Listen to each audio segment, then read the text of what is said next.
Right, hello, the 11th of September.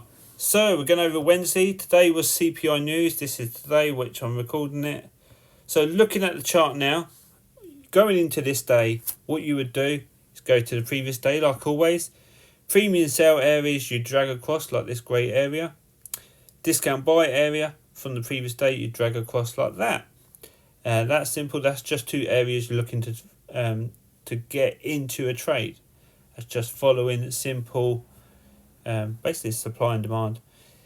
So opening gap is what you're looking to target. You're looking to follow this bearish momentum towards the downside to target that gap. This is a previous daily low. This blue line down here is the 2nd of November non-farm payroll level. And this is a major liquidity area, which is this candle here. So that is the low on this candle here, which started the upwards move. So it's all within that price action. And the non-farm payroll level is over here on the 2nd. So you're looking for them two lines there. So they was the main reversal areas for today. The main target for any sales would be the gap on the weekly time frame. Not the weekly time frame. The gap on this time frame, to target that gap to fill it in, and then the previous day low you'd obviously look to target. So now we go into the London session. Let's have a look. So I don't think there's really many setups in the London session. I've labelled it up a bit. You got the mop here, pre-New York, pre-London, and then the London opening here. London opening takes place. So you wouldn't really be looking to get into any moves in the London session because you are within these discount areas. You're within the discount buy and the premium sell. You could see that as a retracement, but what you'd be wanting to see is the London opening down in that area at the time of the opening.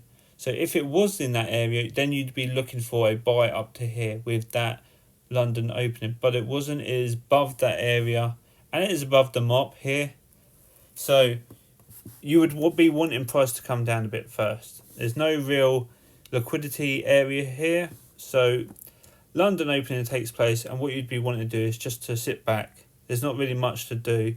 Price continues up slowly, comes down. Let's say you tried to get into a buy here. That is a stop loss hit, as you saw support in that area. And you saw that as a stop loss hit. Okay, fair enough. You start off one loss. Price continues down. And then you come into a area. You come into the premium sell area, the discount buy area.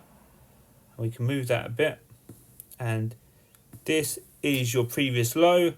And you see this liquidity grab as a good opportunity to get into the buys in time for the CPI news. So you start to see a buy from here, and you get in around this candle, stop loss at the low, and you're looking to go to at least the London opening. By that time, you'd move to break even and you'd profit on this upwards move. Obviously take partial profits to cover this small stop loss hit here, and that's it for the London opening. Then you would leave a little bit for the CPI release in case you was looking for a one directional move. So go to the side before it all moves. This here is your pre-New York. This is your CPI news, which is also the high volume time. And then we have the New York opening, which I'll go over in a second. So we didn't really have a bias for the CPI release. We was looking for price to move into one of these areas. So could have got into the buy here. CPI takes place, pushes down, takes this low. We're in a discount buy area, and you start to see price reversing, and you look to buy on the 5 minute to target at least the CPI release time. And as you can see here, the London opening is dragged across at that level too. So there's a cluster of key levels in that area. You'd have moved to break even at least by this time, or took small partial profits. Now, New York opening takes place here.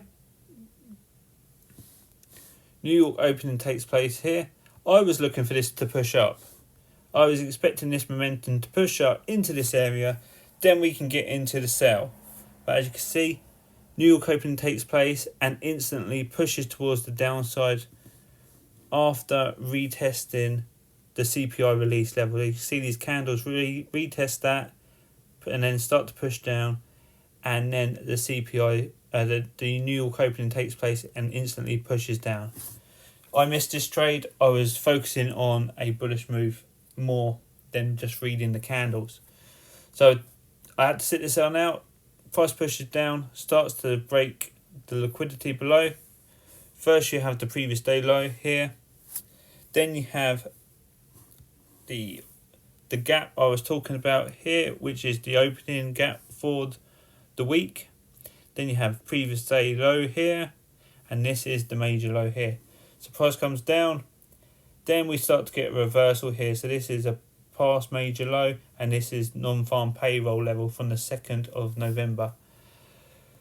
Should have seen this as a bullish move because I missed this one, and the reason for that is because we had a instant push towards the downside, and a common trade template is if price pushes down, takes liquidity, hits a key level, then you've got a good chance of reversal.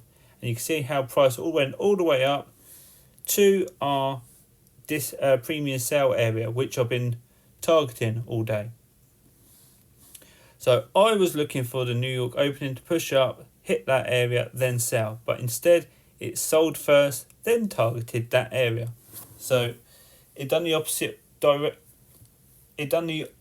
direction to what I was expecting.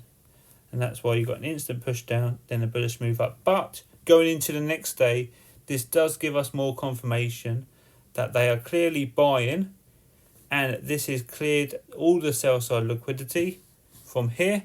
Now we can focus on a bullish move going into tomorrow with the PPI news. So yeah, that is today with the CPI news.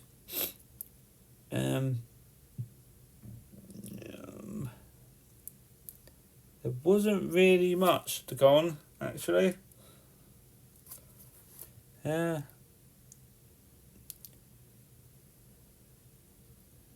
not really. I traded gold today. I didn't really trade US30 because there wasn't really any setups unless you got the retest of the CPI news release, which was this retracement here, followed by the New York opening push down.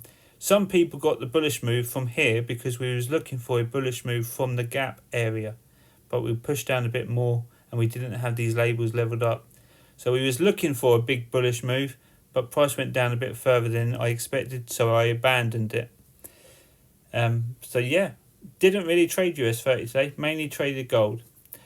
But that's what I'm seeing on US30. Going into tomorrow, you've got a strong bullish bias because of this big downwards move. That's your fake out, followed by the impulse move up, which is your true move. And that's likely to go follow the higher time frame, which is to target this liquidity next, rolling up from here. So they've been layering up on sales, they've took their main liquidity, and this is the reversal you've been looking for. Then we should get a continuation up. But that is recapping CPI news on the 11th of September.